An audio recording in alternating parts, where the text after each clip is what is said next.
ဒီဖွားရဲ့မျက်လုံးတွေသာနည်းနည်းလေးနောက်ကျပြီးမှပွင့်လာခဲ့မယ်ဆိုရင်သူကအခုအချိန်မှာပြာမှုန်နေဖြစ်နေတော့ပါပြီအခုတော့ဒီရွာပြန်တယောက်အဖြစ်သတင်းတွေထဲပေါ်ပြခံရသူဖြစ်နေပါတယ်တိတ်ဆုံးသွားပြီလို့ဆရာဝန်တွေစီကအတီးပြုချက်ရထားခဲ့ပေမဲ့ဒီဖွားက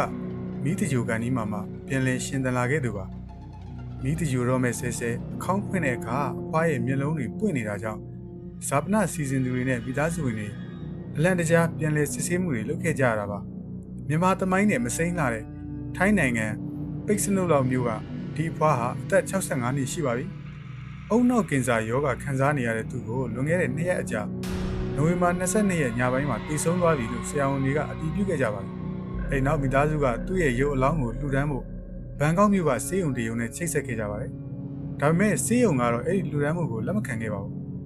။ဒါကြောင့်အဖွားရဲ့မိသားစုဝင်တွေကရုပ်အလောင်းကို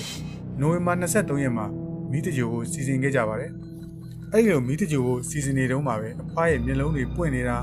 ခန္ဓာကိုယ်လှုပ်ရှားနေတာတွေကိုတွေ့ရတာကြောင့်အထိတ်တလန့်ဖြစ်ခဲ့ကြရတာပါ။အဖွားကိုယ်တိုင်အတွက်ကတော့လက်မတင်လေးကံကောင်းခဲ့တယ်လို့ဆိုရမှာပါ။အခုတော့သူ့ကိုဆေးရုံမှာစစ်ဆေးကုသမှုတွေဆက်လုပ်နေတယ်လို့သိရပါတယ်။ဒီဖြစ်ရတဲ့ပတ်သက်လို့အဖွားရဲ့ကံကောင်းမှုကိုဝမ်းသာအားရကြိုးစိုးနေကြသူတွေရှိသလိုဟုတ်ဝင်နေဆိုတာမျိုးဆန်းဆန်းပြပြတွေဖြစ်နိုင်မလားတွေးတောနေကြသူတွေလည်းရှိပါတယ်။တချို့ကလည်းအမှန်တကယ်တည်ဆုံးခြင်းမရှိသေးသူကိုလွယ်လွယ်ကူကူပဲ